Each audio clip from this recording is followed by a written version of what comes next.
Well, welcome back to Paul Vanderklay back on the channel. After it hasn't been as long this time. I think it's been about 3 months, so that's good. So, and what I really wanted to talk with you about, besides anything else that comes up, is your trip to Europe. This is your third trip to Europe now? Yes. You're starting to get an interesting perspective on the differences between the U.S. and Europe. Although, you know, Italy and the UK and the Netherlands are very, very different places. Yeah. That's part of my realization, just how diverse Europe is. Because the first two trips, I basically went to the same places: Germany, Netherlands, UK, and especially Netherlands and the UK. All three of them they're different from each other, but the differences are subtle. Right. Italy is a very different place. Yeah, I like to say that the northern countries are all in the cabbage and beer zone. And when you get to France, they're like, we don't care so much about beer. And, you know, Italy, it's only wine, you know, and it's not cabbage.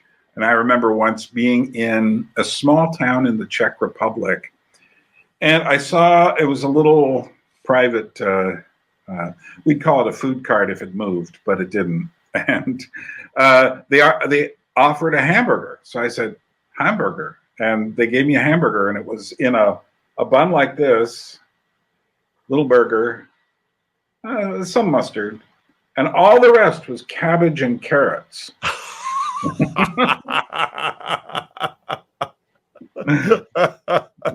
You know, and I said, okay, I'm in the cabbage zone. Yep. That makes sense. Now, Italy was, and it was also different in that this time I was with my family. Right. And so the other times were estuary work, right. You know, this little corner type things. Yeah. How long were you there? 3 weeks. Oh, that's a nice period. And you were in Italy only? So, yeah, we tried to see as much of it as we could. We started in Naples. Right. And then went to Rome, and then went to Florence, and then went to Milan, and then went to Venice. So 4 places in 3 weeks, including a wedding. So also even just the diversity in Italy between Naples. I mean, all of the cities were different. They all had different vibes. And during the time, I was also reading some Italian history, some Renaissance history. And then right when I got back, I got really hooked on some papal history with respect to Mussolini and the Second World War. And that was fascinating. Right. I am going to be spending 2 weeks, the beginning of January, of the dead season. And I'm going to be there in Florence. So I'm reading all up on it. I'm actually right now reading Machiavelli's History of Florence, which is a very interesting thing because it's got nothing to do with us. And and no one's commenting on him either. So, you know. Wow. Yeah. But and I've got different books. There is one guy who follows me on my channel who'll meet me there, Gianluca. And there's another guy, my friend Jill, lives in the Italian part of Switzerland. He might be able to come down and spend a couple days wandering around with me. But it does, well, I'll tell you more about my thing at the end, what I'm hoping to get out of it. But I'm interested in, you know, you're although you've got this Dutch heritage, everything else in you is totally American. Yeah. And totally American Protestant, you know. And so it must have been very interesting. Did anyone tell you, by the way, hopefully after you left Naples, that it's one of the most dangerous cities in Europe? It is absolutely full of, shall we call them the family? Yeah. So Naples was interesting in that it was where we flew into, and there was a hookup from our Airbnb to a taxi cab, and we got in and it was just chaos. The cabbie didn't quite know where he was going. The plane came in late. He was antsy. I was sitting in the front seat with the guy, and it was it just brought me back to the Dominican Republic. Right. And the chaos of driving. And it was funny how where I just sort of flipped back into the problem. A big problem in Italy for my wife and I is we kept just, defaulting into Spanish, which, the more I was there, the more Italian I could hear, I could sort of pick it up, have meaning underneath through the Spanish, but speaking it didn't help so much. Right. But so, yeah. And then we stayed in it was a fine Airbnb. It was quite nice, but it was right in the center of the old area of Naples. And there was a ton of nightlife there. There were homeless. There was street action. It was very urban. So I'm used to that. So that doesn't. So you figured it out. Yeah. It was in some ways it reminded me of some parts of New York City in the 70s. Yeah. So well, that's one of the big differences between the South and the North in Italy. The North is really organized by Italian standards, and the South is a crazy place. But that's where there's so much life on those streets as well. Yeah, and the food we had in Italy was just amazing. So one of the people who traveled with us is a chef, and he's a foodie. So before we would go into any city, he would hit the internet and find out where we should eat and what we should eat. And it was amazing. That's great. So did you get a pizza in Naples? Napoli? That's all we ate in Naples. Yeah, exactly. And it was amazing. And here in America, you sort of value the pizza by the number of things you put on top. Right. And we went to like one of these original pizzerias that they had this huge line, couldn't get in. We had a party of 8, but the pizza was so simple, but so good. Right. You could just tell that they have put real care into the sauce and the ingredients, and you could just taste the care in the ingredients. It was really quite amazing. Yeah, when I was in Palermo, Sicily, I only went to 2 places. I went to Sicily and Rome, Palermo and Rome, and I remember having a pizza there, and it was just like, oh, did someone just go out and like mill the wheat and cook the tomatoes, and here's some fresh basil and everything. It just felt so fresh. Everything just, the flavors just popped. Yeah. No, so pizza, and then in different parts of Italy, we just basically ate the foods of those regions. So we left pizza goodbye, and I had an amazing steak in Rome, had an incredible steak in Florence. So we went to one of these Florentine steakhouses to get the Florentine steak, and they come to this table with this massive piece of meat that we all, carve out a little bit of it. And it was great. I'm hoping to go to one of those places with my friends, because it's obviously too big to eat alone. And steak Florentine is just, it's like thing I want to eat most in Florence. Number one, Yeah. I realize it's going to set me back a few dollars. Yeah, it's not cheap. No, but it's also, they have their own breed of cows that they're considered the bulls and the cows are the largest in the world, and they're only raised in Tuscany. And they have this is what happens when I start thinking about going to Florence. But what's interesting is I saw a picture of a bull of one of I can't remember the breed offhand, but I saw a picture of one, and a guy standing next to it. And the guy is much shorter than the bull, like at least a foot. And this thing was just like this massive, all muscle kind of thing. And I thought, wow. But evidently they're the biggest breed and one of the rarest as well of cows. Well, part of what made Italy so interesting is that it is I've never given a lot of thought to Italy. Mm-hmm. For example, in the Second World War, they were sort of this loser. And I didn't have much appreciation for the history and the way in which, first of all, Italy, the peninsula is sort of a large dock into the Mediterranean. And so, of course, it's the center of Mediterranean culture and was for the Roman Empire, and its strategic location absolutely vital and almost a bridge to Africa, of course. Right. And so now with all this migration up from Africa, it's of course coming through Italy. And just the amount of critical historical processing that has happened in that epicenter. And of course, with the, at the time of the Reformation, you have this shift from the Mediterranean to the Atlantic. Mm-hmm. And then Portugal, France, England, the Netherlands, they then sort of become this, this outward facing thing that will connect the rest of the world.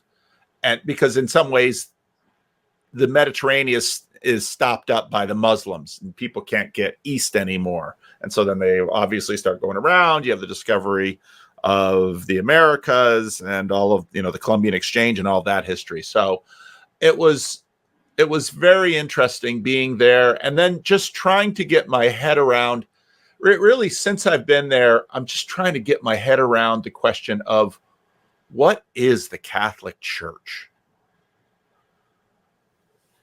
It is the key is in the full name. Yeah, the Roman, exactly, the Roman Catholic Church. Right. And I haven't watched Jordan Peterson's talk with Bishop Barron on his Foundations of the West series, but even just doing the tour in Italy that we did, because of course you had the Kingdom of Naples, which sort of covered Naples and Sicily, and that was in some ways a brutal backwater of Italy. And Rome was this weird epicenter that sort of spikes and recedes. And Florence, of course, for a time was this shining star, this experiment in politics and religion and art. And then Milan, which of course was a dictatorship, but also sort of the alternative rival to Florence. And then, of course, Venice, which was an empire. Right. And I remember when we visited the Duomo in Venice, the Basilica, and walking into that basilica, recognizing, I've gone a few hundred miles east, but I've gone far east when you go from even Milan to Venice. Right. And you walk into that basilica and you realize, this is Orthodox. Mm-hmm. Just the art and in fact they have the four horses that they stole from Constantinople right up at the top of the basilica. There's just so much compressed history there that the world all beats a path to its door. So we started in Pompeii. The second major thing we saw was Pompeii. The first major thing we saw was the archaeological museum in Naples, where when they first discovered Pompeii in the modern period, the king of Naples is like, just anything good you find, bring to me. And it's this astounding museum. Hardly anyone was there. And you're walking through this museum realizing, I've seen the pictures of all of this stuff in the antiquities textbooks that I've seen for years. It's just all in this museum, and nobody's making a big deal about it. It's just all sitting there. And then you go to Pompeii and realize, they dug it out of here. And of course, Pompeii is in some ways Disneyfied, I would say, because Pompeii is almost a theme park. Right. And so then you're trying to get your mind around that. And I didn't even go into the brothel, the famous brothel, because the line for the brothel is out the door. And it's like, what am I gonna see in there that I don't already understand? It's a brothel. It always was. Yeah, yeah. There might be some. I don't know if did they remove all the mosaics, or were there some still in? There's some still in the brothel. Most Right. of them. So they have a special corner of the Naples Archaeological Museum where they have a little warning where, this is adult matter, and you go in there and it's like, yeah, the sanitized visions of the ancient world. That said a lot. That sanitization said a lot about us, and not sort of having the Tom Holland epiphany of, this we is live in a very different world. Right, right. Yeah, you must have thought a lot about Tom Holland as you were traveling through Italy. I did. When I go to these places, it's like, I wish I had Tom Holland, the Jordan Peterson thing. I'm gonna have Bishop Barron walk me through Rome. I'm gonna have Jonathan Peugeot walk me through, Jerusalem. I'm gonna have, so right. I wish I had Tom Holland next to me walking me through, and I wish I had Cale Zeldin and Father Eric, some of my Catholic friends. When I was in DC for that conference, there was the DC conference in the summer of 2023 was very Catholic in terms of the corner, and it was the monasteries and basilicas. It's all of our events were there, and so walking with Father Eric through the church, it's like super helpful, where he would just sort of connect dots and yeah. So you also read some books on Catholicism or the Roman Empire, or all three. I was, delving into some Pax. I had Pax at the time, so I was reading that. I was reading a lot of history of the Italian Renaissance. There's another professor at the University of Toronto who's written a number of stuff on there. He's got some books. He's got a great courses on Audible that I had listened to 2 of his great courses on that before.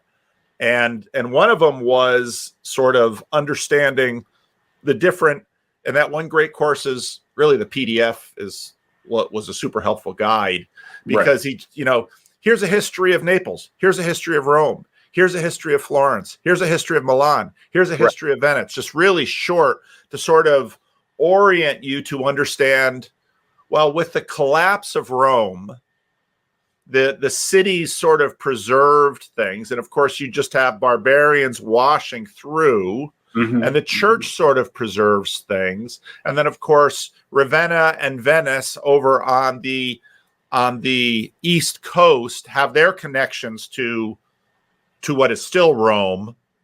And that's sort of their foothold into Italy as the Germanic tribes just keep coming through and changing the politics. Right. So that was super helpful. And then, like I said, towards the end, I was listening to Tom Holland's brother, James, and his Second World War invasion of Sicily. So there was a lot of Sicilian history in that. Did you get as far as the campaign up to Rome? No, not yet. Okay, because that is brutal. Sicily is easy. Yeah. Sicily is easy, and of course, by then the Germans, are trying to keep the right. Well, what happened was the Germans took the Italians' place, and then they just really said, "Nope, you're not coming." The Americans were no longer up against the, shall we say, less than helpful Italian. Well, the Italians, and part of what comes out of this is recognizing that the nation state of Italy. The city-states that make up Italy are highly distinct and still have identity, which weakens the nation-state of Italy. And all of their attempts to sort of unify this, to play with France and, of course, Germany, from the Holy Roman Empire, and England and the Netherlands. I mean, all of their attempts to sort of unify in order to somehow reassert the Roman Empire. Well, it was the Roman Empire. It wasn't the Italian Empire. And so that then led me to, of course, Mussolini, he is just I didn't really understand Mussolini that well, because you just sort of see him in the shadow of Hitler. but Right. he comes before Hitler. And of course, this was relationship with Franco Right. and the Spanish Revolution. And then I had very little appreciation for the strange history of Pius XI and Pius XII with respect to Mussolini and Hitler, Right. where, I mean, fascism. So the popes had lost so much. Right. I mean, we have very little appreciation for what the papacy was. I mean, at the beginning of the 20th century, after Italian unification, the popes are basically prisoners of the Vatican. That's what they are. They don't leave it. They don't come out. People come in and talk to them, but they are prisoners. And with Mussolini, there's like this glimmer of hope that maybe through Mussolini, we can at least start to rule Italy. And then maybe after Italy, the world, maybe fascism will be this tide. But of course, Adolf Hitler, who again raised Roman Catholic, something that's seldom said. He wasn't by any means a Roman Catholic. I mean, he was this pagan. But then, of course, Mussolini, they sort of had hopes to kind of manage and contain. There was absolutely no hope with Hitler. Hitler just starts ripping into and destroying the Roman Catholic Church in Germany. Right. Well, Hitler also is a very different species of fascist. And you can see that in their name too, National Socialist. And whereas, there were fewer Jews taken out of Italy because the Italians and the Jews kind of got along.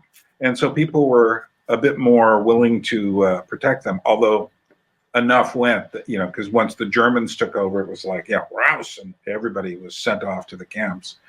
But Hitler did something Mussolini didn't do. We often today say racism equals fascism, but Mussolini wasn't a racist. No. Franco wasn't a racist. They were extreme nationalists. Yep. They believed in the collective power of the state. They were trying to bring back the power of the Roman Empire.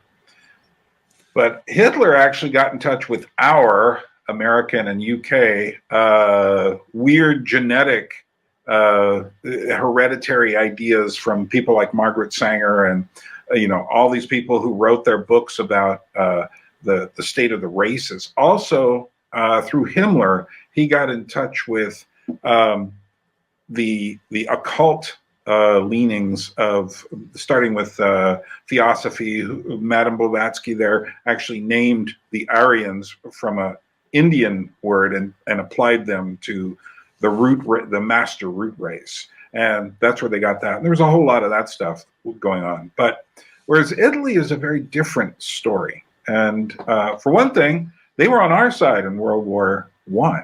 Yep. And they lost a significant chunk of their territory to Austria during that war. No, particularly, I think it was World War II where they lost it, but they gained some, and it's complicated. But yeah, one of the things I realized, I put off going to Italy for so many years. I kind of wish I hadn't, but I'm glad I did, because I needed a reason to go there, because you could just go there and just be absolutely overwhelmed. Everywhere you walk is history. Yeah. And it goes way back. Yeah.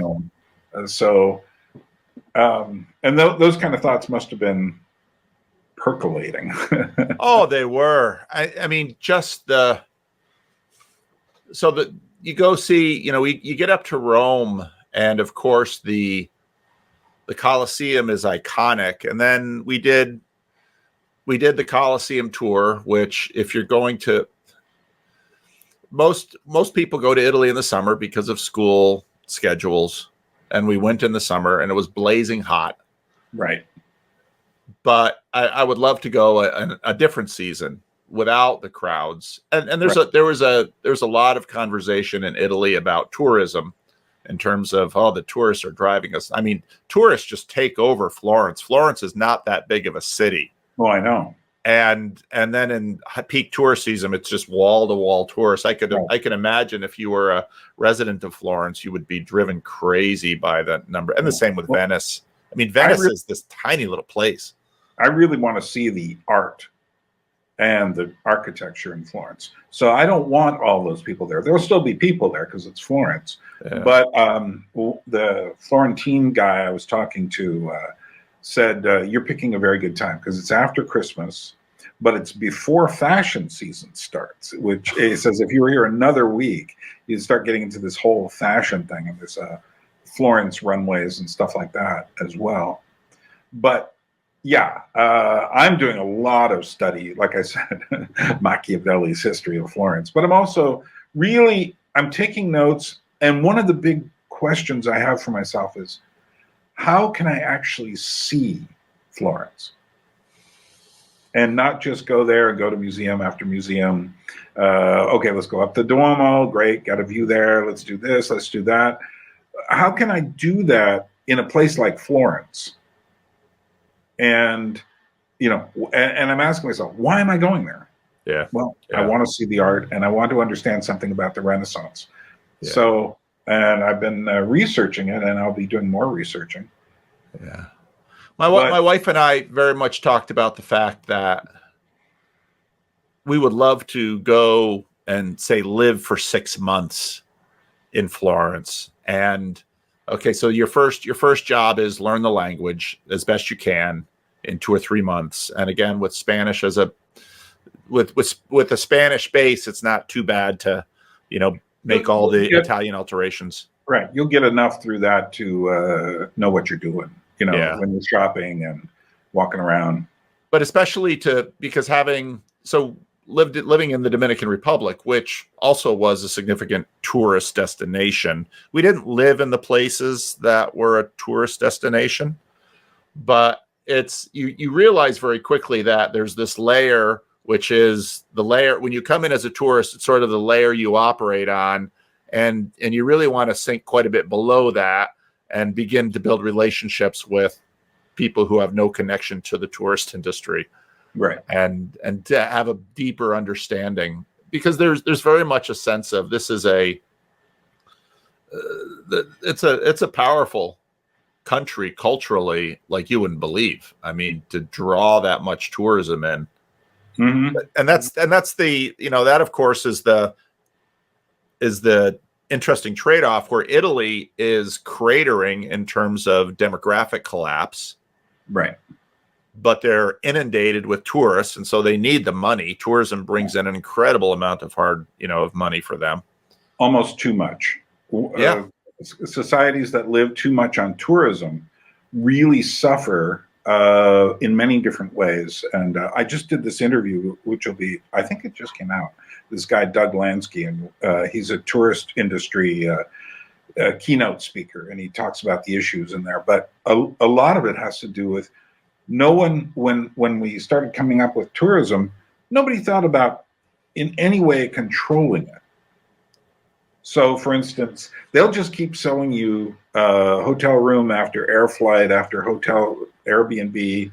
And, it doesn't matter that Florence isn't that big, And Italy even worse, or Venice even worse. Right, exactly. Venice is tiny. Right.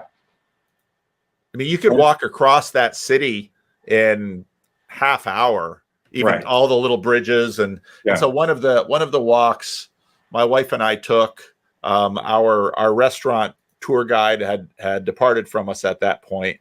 So I just used, I forget, whatever, Google Maps or something, and found a little restaurant in a different part of the city. And it was wonderful because we were actually able to sort of escape the tourist area, and you're walking through the streets and you have a sense, oh, this is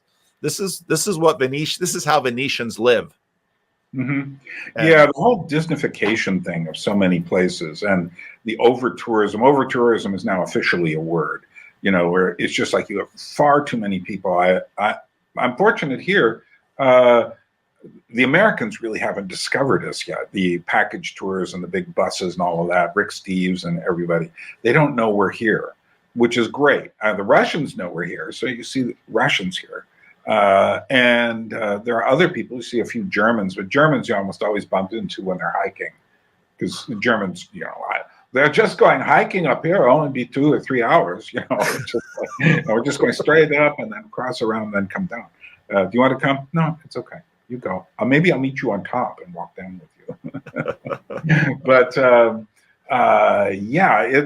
we've arrived at weird times where the places that people really want to see, they don't even know how to see them anymore, because there's all this what Walker Percy called the preformed symbol complex in front of you.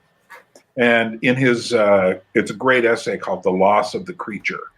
And he spends a while talking about Grand Canyon, and he says, can you have the experience of the conquistador Cardenas coming along through the mesquite, and suddenly opens before him, El Gran Cañon, first person from Western perspective to see it.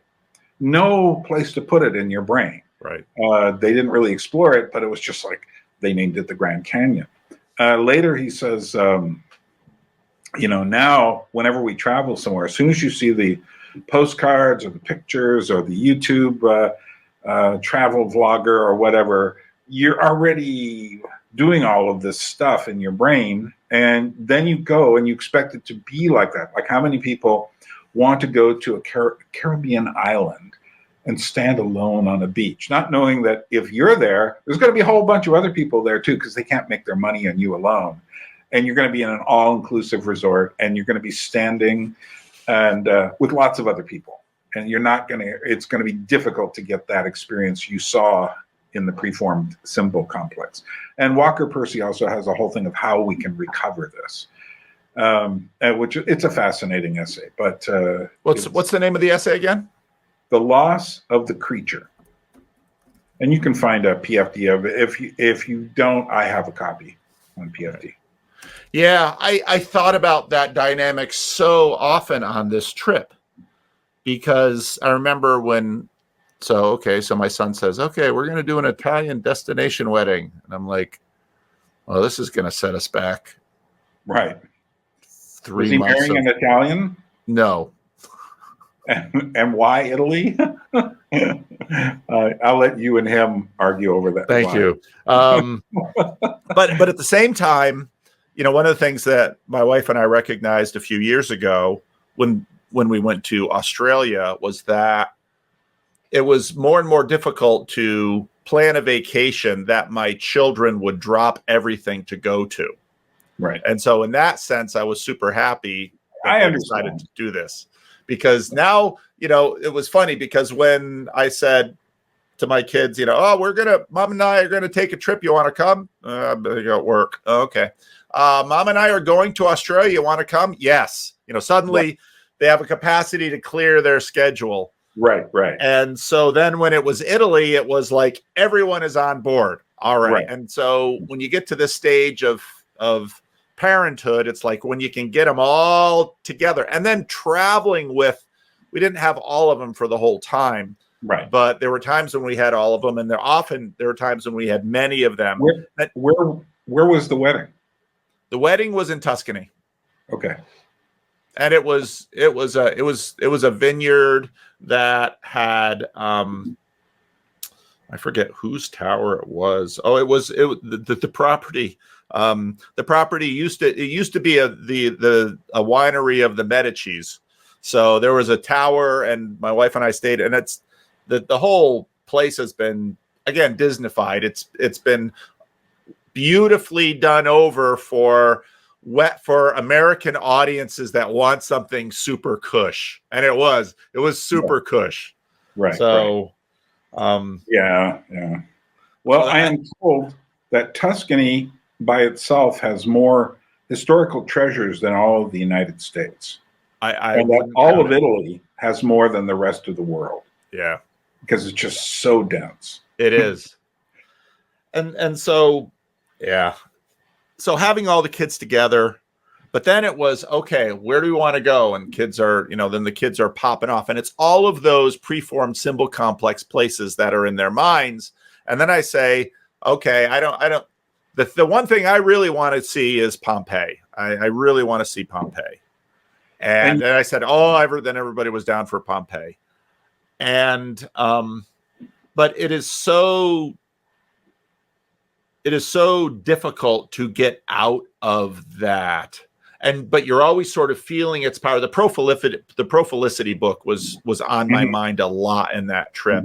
I remember the shield with the Medusa's head that's in the Uffizi Gallery.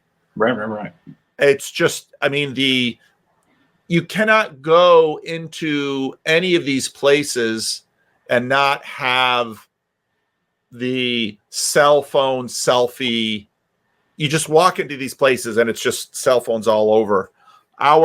So it was funny. So we had a private tour through the Uffizi Gallery, which is just an astounding collection. Yeah, that Uffizi Gallery is just astounding. And so we had a guy, he's an art student, and his English was good. And it was funny because at the end of it, he said to us, you were like one of my, maybe he says this to all the tour groups, you were one, because it was just our family, we rented him privately together. You were one of my favorite groups because you didn't just wander off and take selfies with everything.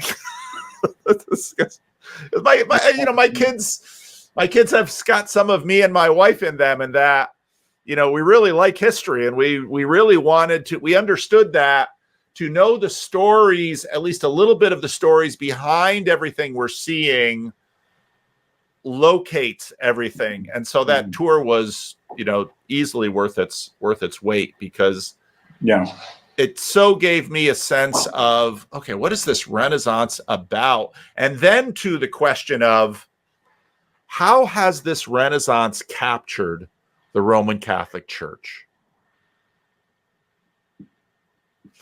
Because these works of art are so powerful. And even the Sistine Chapel, which in my opinion, the most famous image of it, it's a violation of the Ten Commandments. I mean, and yet, I couldn't even get into the Vatican because I didn't. You were in the wrong month. I was there in the wrong month. I didn't get tickets earlier enough, and I wasn't willing to pay the Vatican scalper tickets. I've been in the Sistine Chapel. I was there in December. And even then, there were big lines to get in. And I remember being inside the Sistine Chapel like this. Now, I actually went in there first thing, and it was relatively, I wouldn't say empty, but there weren't that many people in it.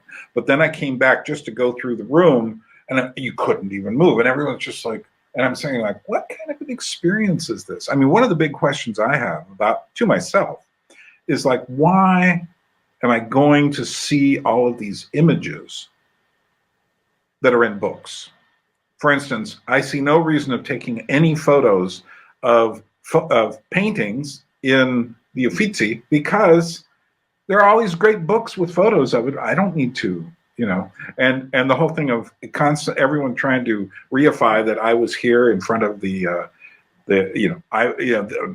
don't know if you ever saw my little video on the Mona Lisa, but 50, 60, 70 people all in front of the Mona Lisa trying to get selfies with it. And the people up front just hogging it all up. And there was some poor girl but everyone else is like higher than, 5'5", 6 feet. And there's some girl who's about 5'1", trying to see it. And there's just no way she can do it. Well, we visited the Michelangelo's David, which is in a small museum. And I have a picture of people. I got a picture of people doing that, that Byrne, those issues were constantly on my mind, and I'm just trying to get my head around what exactly are we doing? Right. How is this? Okay, what is this? What is my relationship to Christianity and to Christ and to the church, and what is the church? So I went to the Peter's Basilica in Rome, where you have Michelangelo's Moses, Mm-hmm. which was part of a whole tomb that was supposed to be for a pope. The one with the horns? The one with the horns. And then, but the center under the altar of that, it's one of the papal basilicas. I don't have the words right, so Roman Catholics, please forgive me. But underneath you have St. Peter's chains. Mm-hmm. And people were paying attention 10-1 to Michelangelo's Moses with the horns than they were to Peter's chains, which is, again, to have a certain level of church, you need a relic, and the relic under the altar. And, so I went to that church because I'm in Rome, and, this isn't too far from where I'm staying, and we'll walk there on the way to this. And so let's stop there. And, okay, so I went there to see Michelangelo's Moses, but then, okay, here we have Peter's chains. And what is going on? What, and I still have that in my head. I'm still trying to get my mind around being the Protestant that I am. Right. How do I feel about these Relic? chains? And then into one of the churches, you had the manger, or at least pieces of the manger. Because again, then I'm starting to figure out, okay, every one of these really major churches we go into, they're going to have a relic. I'm kind of wondering what the relic is. So then I go looking for the relic and the manger. And I'm thinking, how do I feel about this? Well, I've noticed certain things about Catholicism that only exist within Catholicism. And you start saying to yourself, this must exist in other places. But it really doesn't. One of them is the concept of the ossuary, the place of bones. Yep. In Palermo, there's the catacomb of the Capuchin.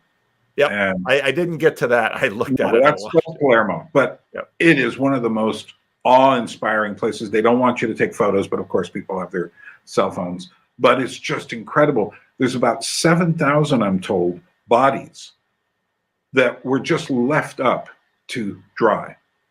And so you can see, that woman must have been beautiful. No, there's a little child. And some of them look like they're screaming in agony, and others just look very peaceful. It's an amazing thing. But the same thing exists in Kutna Hora in the Czech Republic. It exists in Rome. I didn't go to the Roman catacombs. Someday I will. Well, there's a bunch of different ones. And the Capuchins have their own big thing in the vicinity of Rome, too, but which I didn't get to. They're the only ones. The Catholics are the only ones who do all of this stuff with relics and human relics and such, which I don't know what I think of it. I've really found in a number of places where I've been at these ossuaries, or in Hallstatt, which unfortunately, because of Rick Steves telling everyone how good it is, I remember going there and being like the only person there. And you go to the Bine House, the bone house, where they would dig everyone up after about 20 years or so, and then they would take their skulls and their bones and they paint the skulls beautiful. But the second time I was there, it was November, and it was still kind of full. A lot of Asians are coming there because the movie is evidently the model for the city in the Walt Disney cartoon Frozen. Oh. So they come to it. And while I was there, there was, when I say Asians, I mean Koreans and Japanese and Chinese. But here was the weird thing. It was Halloween night. And I said, this is really interesting. There's a full moon. There's this lake, snow-covered mountains, and I want to go up near the cemetery here. And so I was about to go out. There was a guy sitting just typing away on his laptop. I don't know, probably Japanese, but I can't say which of the Asians, because I met only Asians there. And he said, "Where are you going?" I said, "I'm going out for a walk." He goes, "There's nothing there." I said, "Don't worry, I'll find it." And thank you for that. But I'll be all right. But when I was there, now I couldn't actually see what was going on in the bone house. But I was sitting in front of, there was a small graveyard that had all of these candles for All Saints Day. And it was just the most, I felt it. You know, it was just like, and I felt the presence of death, and I felt the spirit of rebirth and the hopes of people. And then there was the full. It was absolutely beautiful experience, and I was just like, yeah. There's nothing to do. But I mean, that's why for me, it's like I really want to see Florence, but how do I see it and get past the preformed symbol complex in a way? You know, I can't totally do it. And see it to what, you know, see it to what end? What am I looking for? What you know, what am I looking for there? Right. I'm not quite sure. Well, yeah. I did. Again, for me, part of it was what is the Roman Catholic Church? Because on one hand, the Roman Catholic Church is a church down the street, and it's a church that, you know, my friend Father Eric is a priest in, and my friend Cale Zeldin is a faithful and loyal member of, and I have, you know, now via the channel a number of Roman Catholic friends whose faith and you know I esteem, but the church with, you know, and the papacy, it's just like, what is going on with this stuff? I just try to get my head around it, and I can't. Right. Well, one of the things G.K. Chesterton said that was very interesting is when the Roman Empire fell, only one thing remained, and it was the church.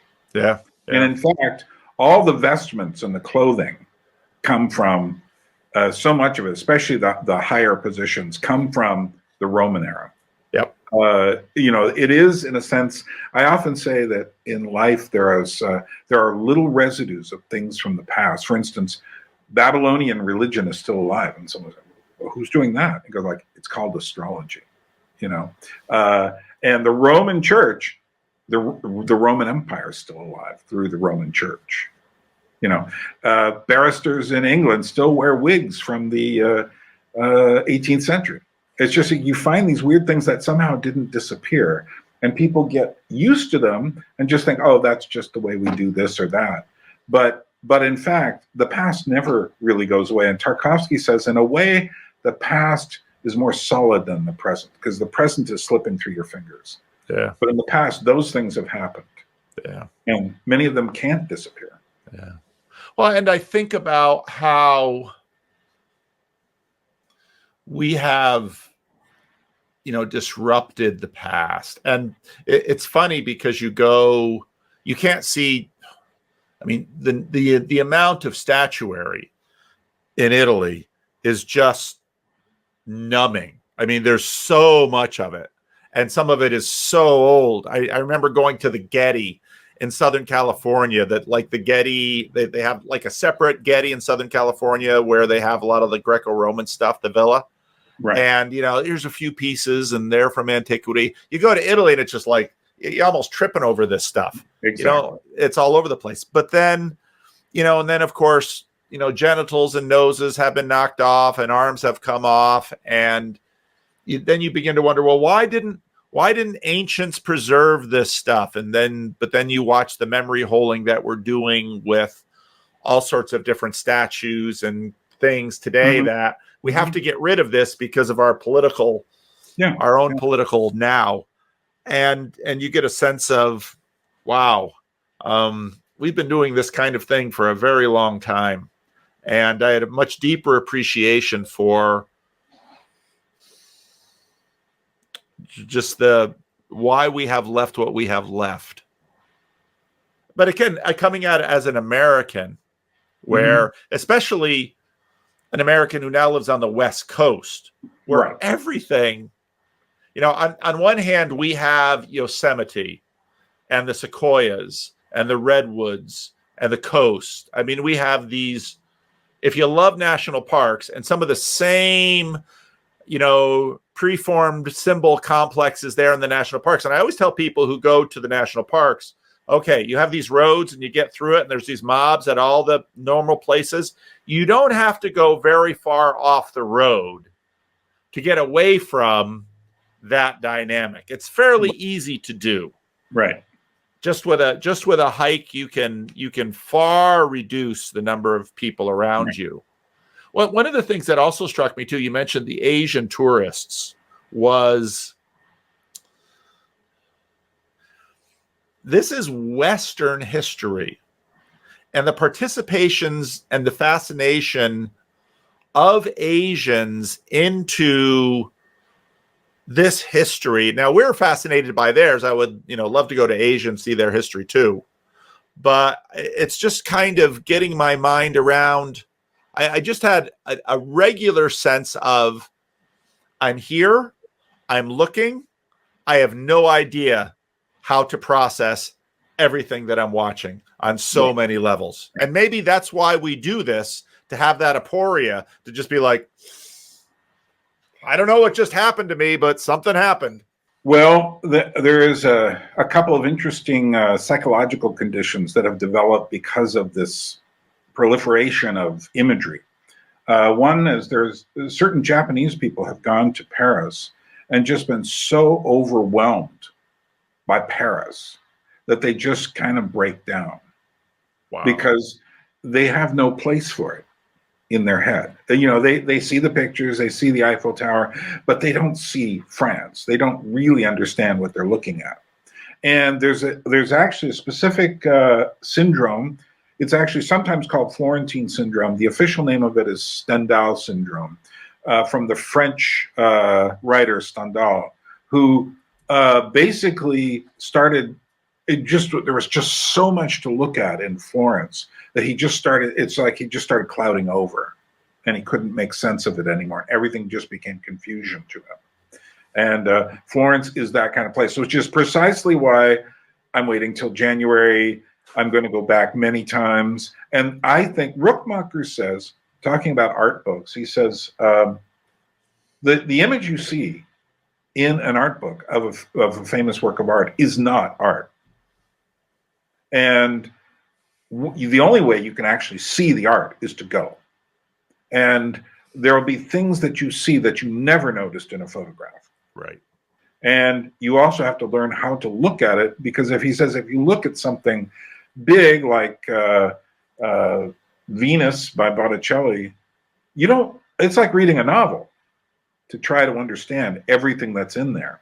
Right. And most people, he says in his What is Reality lecture, he says and he says Americans were particularly good at this, but I think Europeans are good at it now too, is that just at the point when some kind of reality is starting to break through, he says the Americans suddenly get nervous and leave. Well, so, boy, you raised so much interesting things right there. So if you go to Naples, there's the museum, and obviously you're looking at these things in a museum. Right. And then you go to Pompeii, and one of the most interesting, so there's this one major exhibit in Pompeii where they've created this massive covering, and you go up on these stairs and you go down, and they're still excavating it, and you see the dirt, and you begin to realize, holy cow, there's what percentage of this city that is still buried. Right. And so one thing is to look at a piece of art in a museum, because there's that context. And it's a different thing. That's where Pompeii is interesting, because even though it's a ruin, and for example, you've got the Temple of Jupiter, and right. they just they don't have the original statue of Jupiter in there, so they just take some other head of Jupiter and they put it there just to say, okay, this is where good old Jupiter was. Right. But you're standing there, even in the ruin, and even just with a few little hints of it, you begin to say, oh, this is how they orient the world.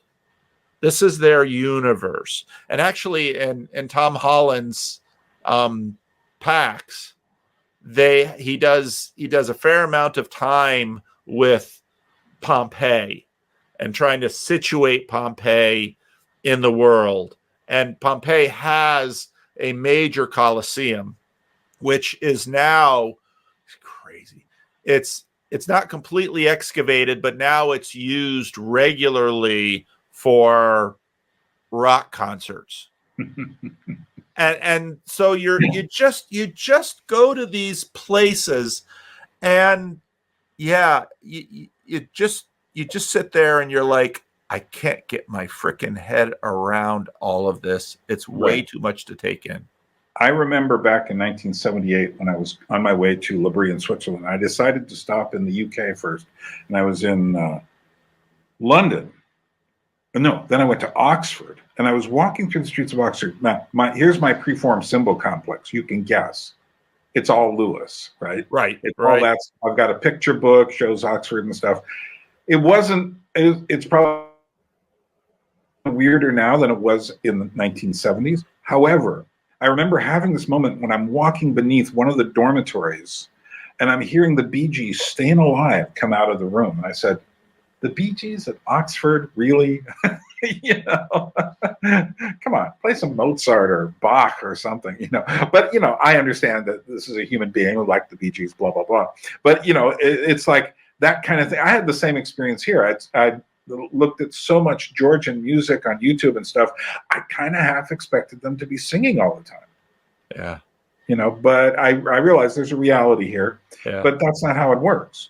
Well, so when I was in college, this was when the Sandinistas were in charge of Nicaragua, and like all good liberals, I was going to go down and tour the revolution, because you couldn't tour the revolution in Cuba so much, but you could tour the revolution in Nicaragua. And so we had a college January term where we hit Costa Rica, Honduras, and Nicaragua. And I remember one of the people on our tour, she was so excited because she was like, we're going to go down and see the poor. And I mean, that just kind of hit me like a ton of bricks. It's like, I hate to tell you, but the poor, in the words of Jesus of Nazareth, we always have with us. Right. You don't have to travel to Nicaragua. Where do you live? I'm sure there are some a lot. Where do you live? And having grown up in the church that I did in Patterson, I was just like blown. You've got this preformed symbolic complex about the poor. And I thought, oh, good grief. Well, I remember some of the kids in Alaska at my Presbyterian church there had been sent. These are like late teens or almost, kind of university age or whatever, had been sent down to someplace in Mexico. And then they showed the videos and pictures when they got back. And I'm watching this going like, these kids just had like a trip, and they had every now and then they'd see something surprising, but they were highly quarantined off from reality, and they just, they had a good time. They weren't like, wasn't spring break or anything, but you almost got the feeling they were looking at the poor. Well, one of the highlights of that Nicaraguan trip was, so part of the arrangement to allow you entrance and to tour the revolution in Nicaragua was you had to spend an afternoon out there in the fields with the campesinos, very Marxist way, getting in touch with. It was so funny. So we had all these college kids out in this field in Nicaragua, and there are no campesinos there. And I looked around and I thought, this is hilarious. This is such a way to dupe American college students to get some free labor. Well, the college students were smart enough to look around out there, and they're like, F this. I'm not going to do any of this farm work. Right. That's funny. Yeah. But you travel to a place like Italy where, so I think, again, when you travel to Vegas and you go to Vegas and you have this faux Statue of Liberty and this faux pyramid and this, and what's everything in Vegas is preformed symbol complex. There is no reality. But then you go to Italy and they actually have the same material stuff, but sometimes you almost get the sense of, am I in Vegas? Because what is the Coliseum? And then we did an underground tour, which was nice because it was 100 degrees out, and at least underground it was sort of cool. But then you go up onto the main level, and then there's this giant cross. And then actually one of the most helpful things of the tour was you get to the end of the tour and there's a museum. There's basically a museum of the Colosseum, and they basically march through all the different, when the Colosseum was a church. And, because of course there are Christian martyrs there. And if there's Christian martyrs there, you have to build a church and have relics. And it's just like, you just get a real sense of, I'm not really quite sure what a human being is anymore, because I'm now seeing even living in an extremely diverse, ethnically diverse area of Sacramento, California. Now my temporal diversity is just blowing my mind. What is a human being? And there are quite a few of them. Yes. Well, and this is in some ways our all this emphasis in the corner on Western civilization. This is our heritage. I am in some ways an heir to the Romans, and I am in some ways. And what on earth does that mean? Yeah. Well, I've been doing some genealogical research, and I ended up tracing my lineage on one side all the way back to what were called the Longobards, and later became the Lombards, who invaded northern Italy. So back into the 400s, which was pretty impressive to me. Wow, that's but really I'm far sure at a certain point it starts, the lineage starts to turn into myth or legend. Yeah. But that's fine with me. That's how it should be. Yeah. And but nevertheless, and what's interesting is the oldest one that I could find was a Scandinavian witch from Sweden. Well, you also get a sense of human beings travel. Mm-hmm.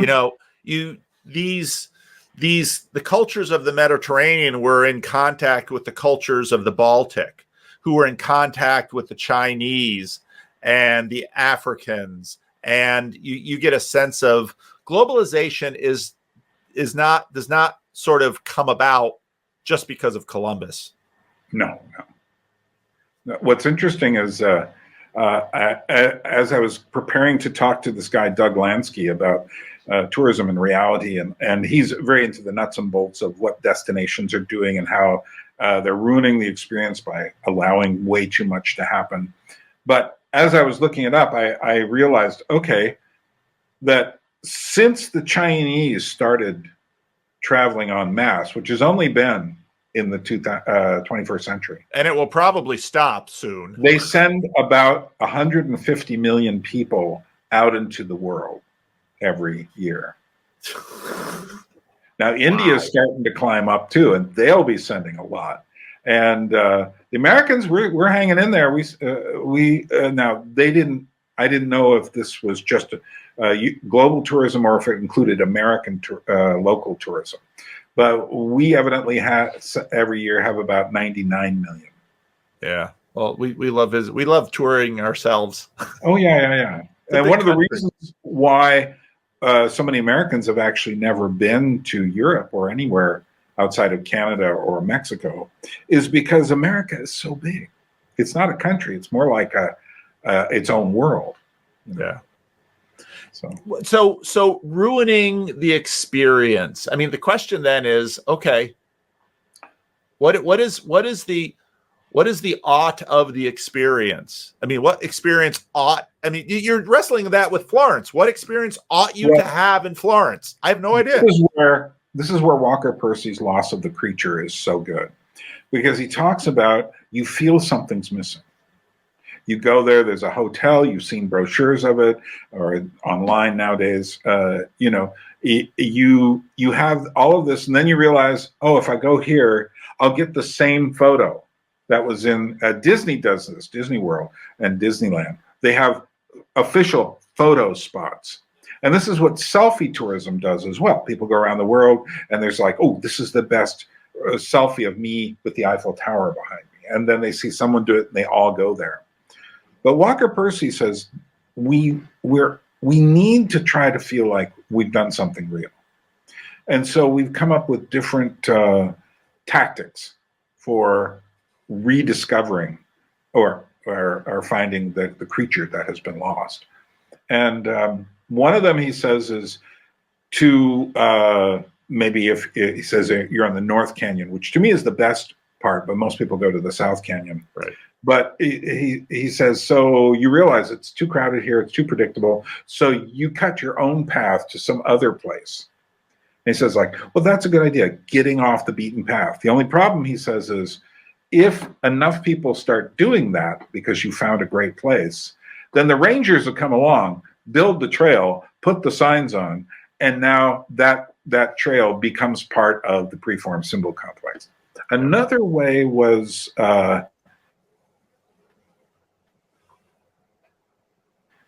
which is you're standing behind the people, looking at them looking, or looking at them Yes. not looking. Yes.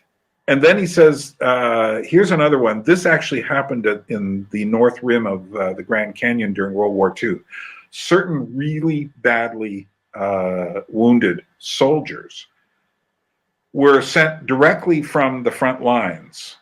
And when they woke up, they looked outside their window and they were at the north rim of the Grand Canyon because nobody was traveling then. So they used those for recovery units for soldiers. He says, now you're rediscovering the creature again.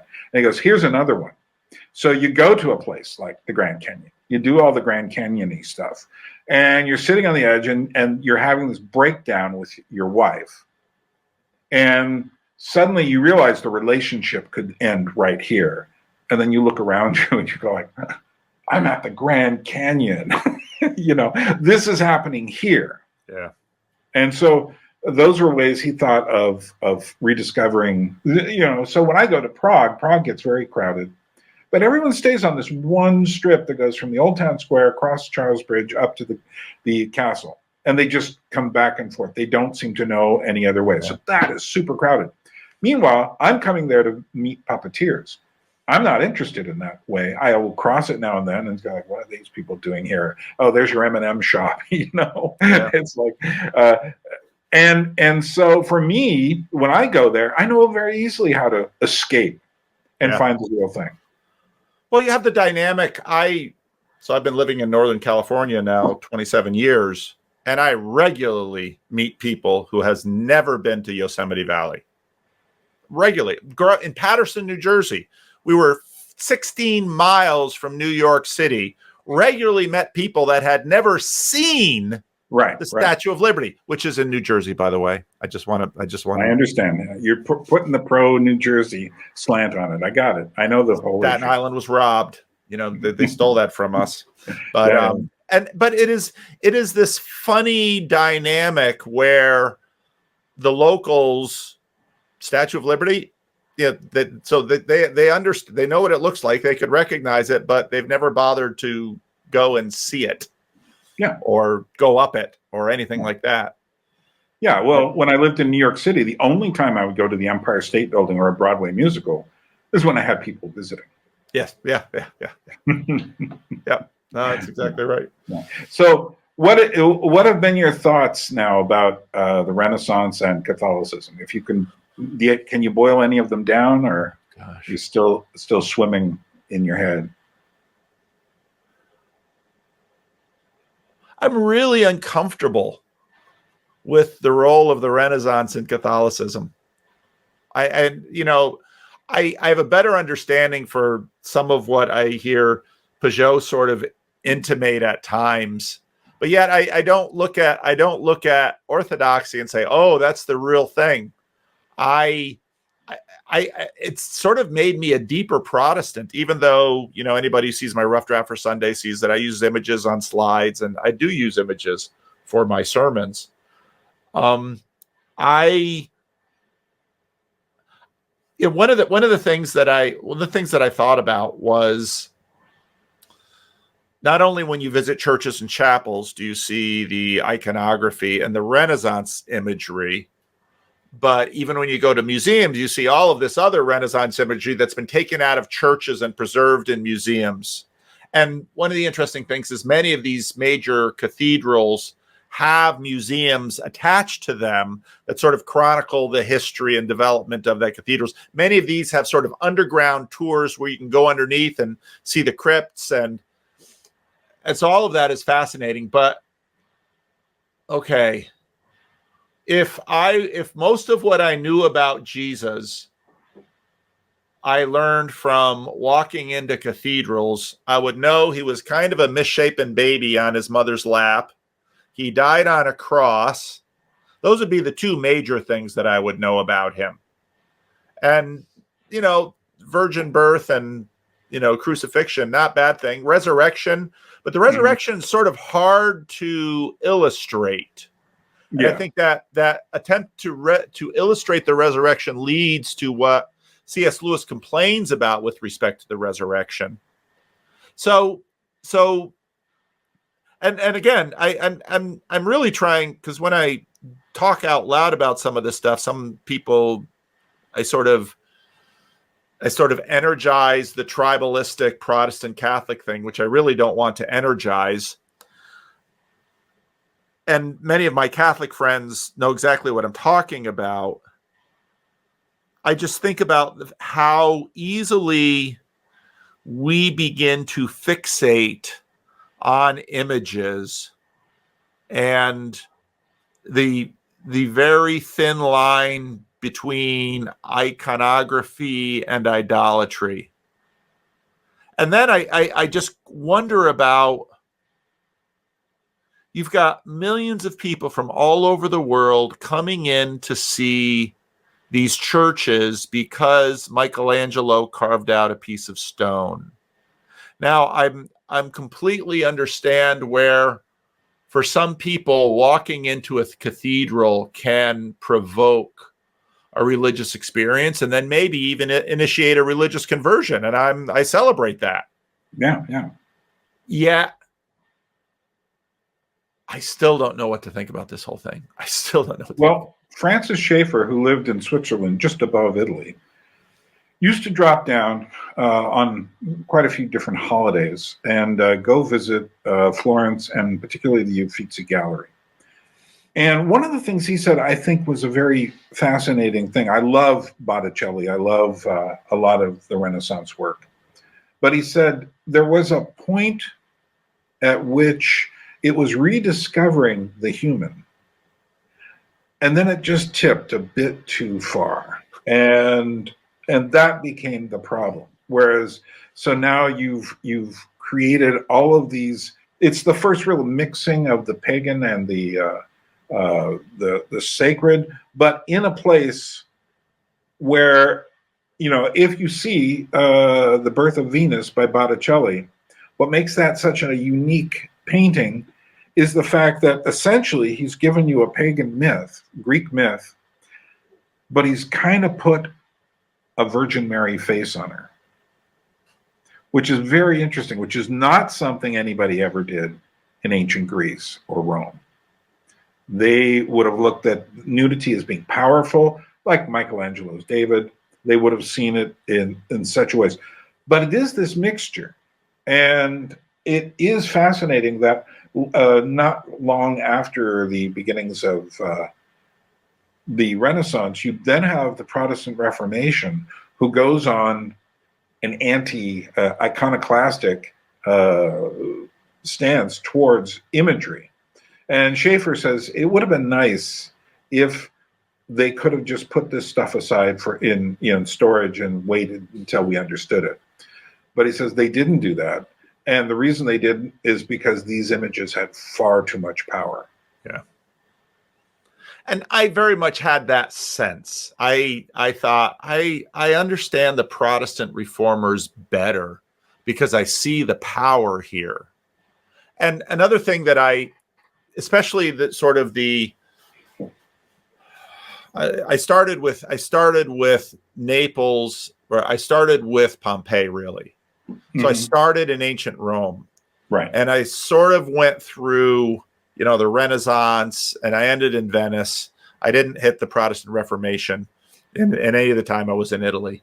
But I had a sense of how, to go to Pompeii, you walk into these rooms with these frescoes on the wall that are filled with the imagery and the stories of of pagan mythology. Plus the same. I mean, it's an amazing thing to go to Pompeii and see what is ISIS doing here.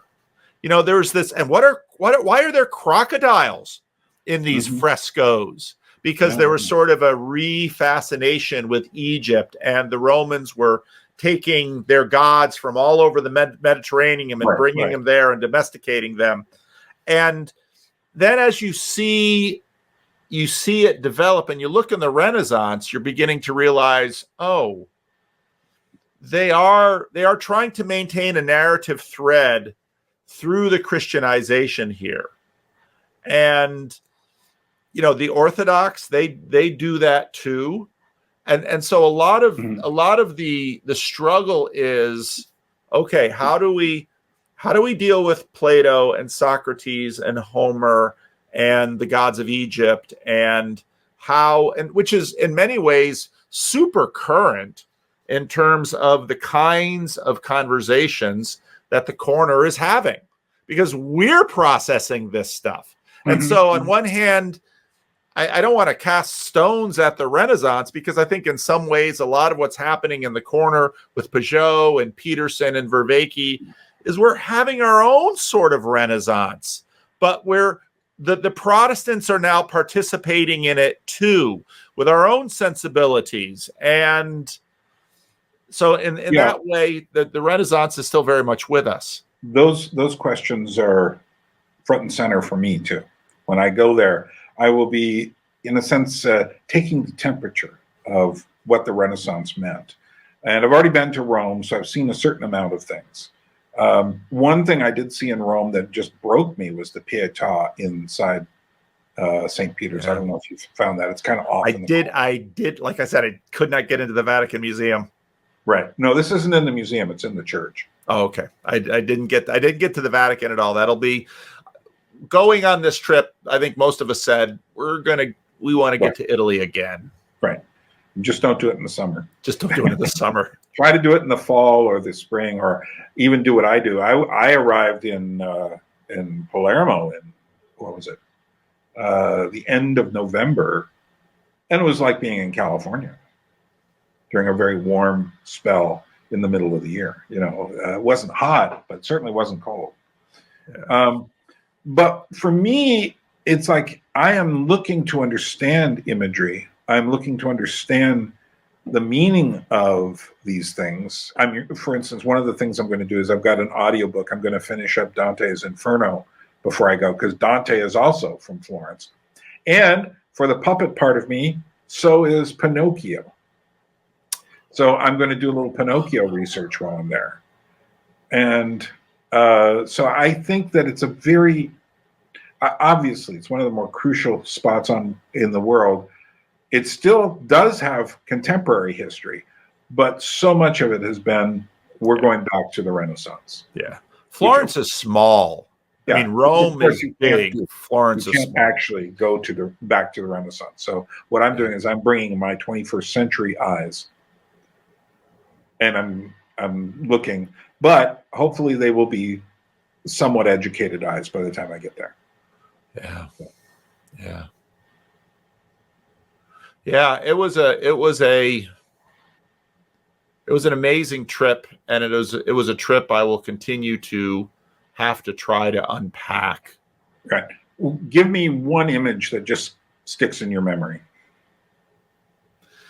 Our Airbnb in Florence had a rooftop,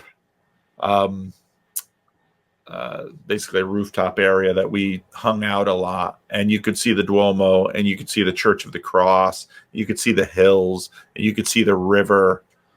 And that in a sense gave, okay, what are we looking at? What is going on here? I can't get my head around it. And then also the crowds around Michelangelo's David, and just how people, because it's a very small museum, That's a And huge painting. I mean, huge statue, though. it's a huge statue. And so they have a replica of the statue out by, the basically the city hall where it was originally supposed to be. Oh, it's supposed to be up on top, and that's why he's got really big hands and a big head. And Right. I mean, it was proportioned so that it would look, and then also in that museum, you have many of the pieces of stone that Michelangelo abandoned. And so you have these figures that are just coming out of the rock. Right. And that sticks in my head. But again, I've got a problem in that I took pictures of these things. And again, because of the way our memories work, we know what you take pictures of. That's what you remember. That's what you remember. And so took a lot of pictures on that balcony. And for a while, I had this picture of, it was very interesting. It was, the museum was almost closed, so the crowds had receded, and I could look down this aisle of the statues, of the unfinished statues of Michelangelo, and then there's David, and then there's this probably a 18 or 20-year-old girl with her friends around her, and she's pointing up at the David statue, probably laughing because there's his dick. And I thought, yeah, that's kind of, there it is. I can do you one better. I went to Auschwitz. And this was back in 2005. And I was a bit disappointed by the way they had everything laid out. Not terribly, but just a bit. It was just, it's like, oh, okay, they've got it behind all these exhibits and stuff. There was only one place where you really, really, really felt it. And that was in the actual place where they burnt the bodies. And all of what I thought focused on this one small square. And I thought, lights go out, you're in here. That one small square with a little light is the only thing that you're keeping your eye on, because it's the only hope you have. And that's where they put the gas in. Now, having said that, I get out to the gift shop and there's a couple of Americans there laughing and joking and just like, and fortunately there was a group of Jewish visitors there, a group of school students, obviously, and they came in an appropriate solemnity. I often thought the way people should visit this place is they should let it be a little bit more, little less organized, and one person at a time goes in. Well, I think about Paul Kingsnorth's tour of the wells, that he's been substacking. So Vervaeke is talking, John's language has been interesting to follow the development. Religion of religion, that's gone. We have the philosophical Silk Road. And then lately it's been the advent of the sacred. Right. I heard about that today. Okay. Because of course, the Christian liturgical calendar, Advent is coming quickly at us. The advent of the sacred. It was interesting in the Uffizi Gallery and in the David Gallery. The crowd's there, and the din just begins to rise. It's natural. Everybody's trying to talk to each other. They have to talk over each other, the din. And then someone will yell out, "Silence, silence, silence," to try and get the din down again. And well, that tells you a lot right there, doesn't it? It does. It does. Where was I recently where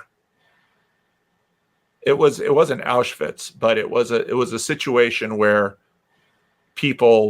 someone would basically say to me, people can't come into the presence of, and again, it was the sacred. And so again, back to the Church of St. Peter in Rome, where you have, what is more sacred? Da Vinci's Moses with horns, or the chains of St. Peter? What is more sacred? Yeah. Here's an interesting one. Now, I've read different people. Rookmacher, being a nice Dutch Protestant, was really loved art, but what had a lot of questions about the relationship of art and Christianity. Owen Barfield really finds imagery interesting. And in his writing, he tends to talk about it. But he says there's also a way in which we've created this idol out of it. But he doesn't mean idol in the sense of worship, but rather as an image which doesn't hold anything. They have ears but do not hear. They have eyes but do not see. And you just think about magazines or visual imagery on the internet, and it's all this flat, dead stuff. And we're overloaded with images. But Barfield had a lot of respect for the sacred. Jacques Ellul, on the other hand, being more of a Barthian reformationist, has absolutely no respect for the sacred. And he just says that when you recreate the sacred, you are creating the very religious things that we're supposed to be not involved with. And his book, The Subversion of Christianity, is an amazing book where he talks about how he goes through the history of Christianity, and he talks about things like, when exactly Christianity began to have problems with women. And it wasn't at the beginning. It was sometime in the Middle Ages. When they got the concept of the just war, guess who they were fighting? The Muslims. So, and he points out all these things at different periods where there's always a temptation towards this or that. And he says the original temptation is to make what he calls the it between God and ourselves of Jesus and Christianity and the religion. He also has another book, which I'm really fascinated. It's one of my favorites. It's called The Humiliation of the Word. And what he does is he talks in that book how we were talking about visual communication, where visual communication is often bam in your face. You don't know how to take things. And this is especially true. I just saw this absolutely crazy movie called The Substance this week. Fascinating, very interesting, but absolutely, it's I think there'll be some people up for awards in it, but absolutely insane imagery. And imagery just hits you. It's an immediate thing. But he says the word always takes time. And for him, the word in language is always, we are not engaging in what Ellul would call the word right now. We're closer than many other forms of media, but we're not, because you got to be in the same room. It's not about the microphones. It's not about the presentation. It's about this thing. And he says, included in the word are the pauses, the looks in the eyes, the doubts, the wondering if you communicated. And so he would say things like the recording of the voice is one step further towards the visual. And propaganda is essentially the word being entirely visualized, so that it just is, whoa, and you get this thing. And but anyway, that leads on to his propaganda ideas. But I think that for me, I've also come to see there is a very important thing, because I also make art myself. I actually have a channel that I don't talk about that has, it's called La Crematorium, but it has some of my visual art and experimentations. Sometimes I experiment with things I don't really even agree with, like AI stuff, just to see what can you do with this? How does it work? Is it redeemable in some sense? But I found out it works much better for dark imagery than for good imagery, because the good imagery all ends up looking like plastic. Yep. Whereas if you jam up the prompts enough, you can get some very strange things, which are good if you're interested in horror films, like I am. So, yeah, we live in a time when we are surrounded by this chaos, this noise of imagery. I mean, you think of what's happened to Times Square over the years, and it's just, screens and lights and all of this stuff. You can't even take it in. But then again, the computer is like that for us too. Yeah. Think of a Google image search, but think of a YouTube page and all the stuff, and then the algorithms keep throwing you more stuff, and some of it you're just like, I don't want to see that. That's not what I'm interested in. And I always notice that with the Google algorithms, you get to a point where you go like, okay, I got to break what this thing is recommending me. because I got to go look up. I don't know. Let's go look up some natural history stuff, or let's look up. I don't know, history of statues or something. It's just like weird stuff to break it from just continually sending you down the popularity rabbit holes. So. That is indeed the case. Well, it sounds like you had a good trip, meaningful in the sense that you may have been rushed through some places that were too crowded, but it sounds like you were doing the right thing. You were trying to engage with what you were seeing. Yeah, we did, and so my wife and I mean, we homeschooled our kids for a lot of their education, and I was pretty proud. It was interesting because I wondered if there would be much tension between, let's say, what my kids would want to see and what my wife and I would want to see. There was really none. And what that made the trip tremendous, because my kids, who are now adults, they all sort of picked their own part of the trip. One of my daughters, she got a lot of our reservations in early. The trains in Italy, if you get on a nice train, the train is nice. That was lovely. I don't like European airlines. They drive me crazy. Yeah, I know. I love traveling by train there. Yeah, it's so much better. So no, it was a I say it was a once in a lifetime trip, but I want to go back. But I want to go back now, having learned a few things, to say, maybe spend a little bit more time in one place. Yeah. And I am coming up with an idea to try to get you here, but I'm not going to talk about it now. But if you're in the comment section, are you willing to help Paul get here? That's all I'm going to say.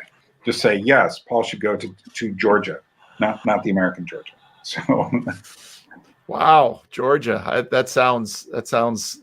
I have an event coming up next year that's pretty big for me. All right. All right. Well, Paul, I'm going to let you take off here. Thanks for talking with me and sharing, because I really get fascinated. I hear you saying drips and drabs about your experience, and then you go off into talking about the usual stuff you like to talk about. And I'm really fascinated by the actual experience.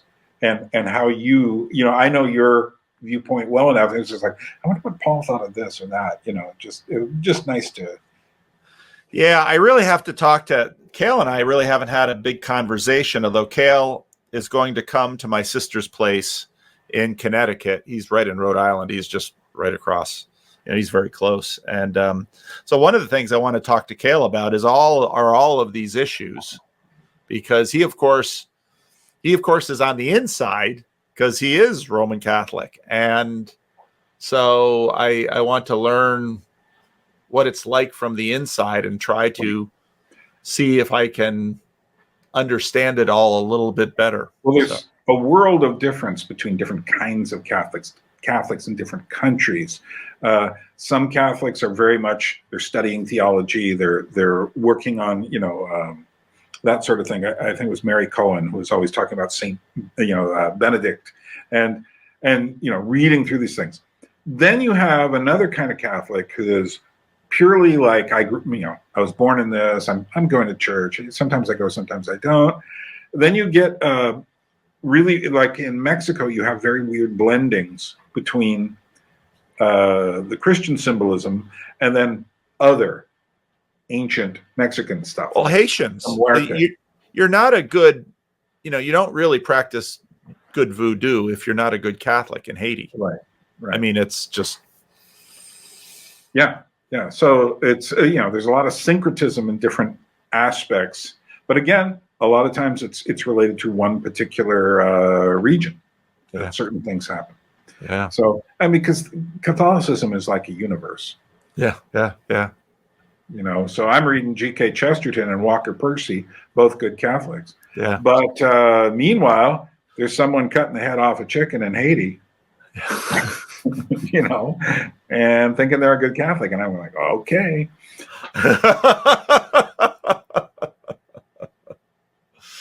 That is true. All right. Wonderful, Okay. Byrne. Well, I'm gonna let me just hit the button here, and then we'll talk for a couple of minutes afterwards. Great. So, Paul, thanks for being on the show, and we'll do it again sometime. You can invite me over there if you find anything you might want to talk with me about. Yeah, we should. Oh, Yeah. we should talk about it because it's always interesting what we're talking about. I'm just so Well, you have a lot of people. I'm just so inundated. Exactly. That's And why it's so hard to. And so that's sort of what makes my channel so eclectic, because I'm just sort of following the salient snitch, and it makes it so chaotic. But Right. yeah. So okay, that ends this recording. We will talk in the future.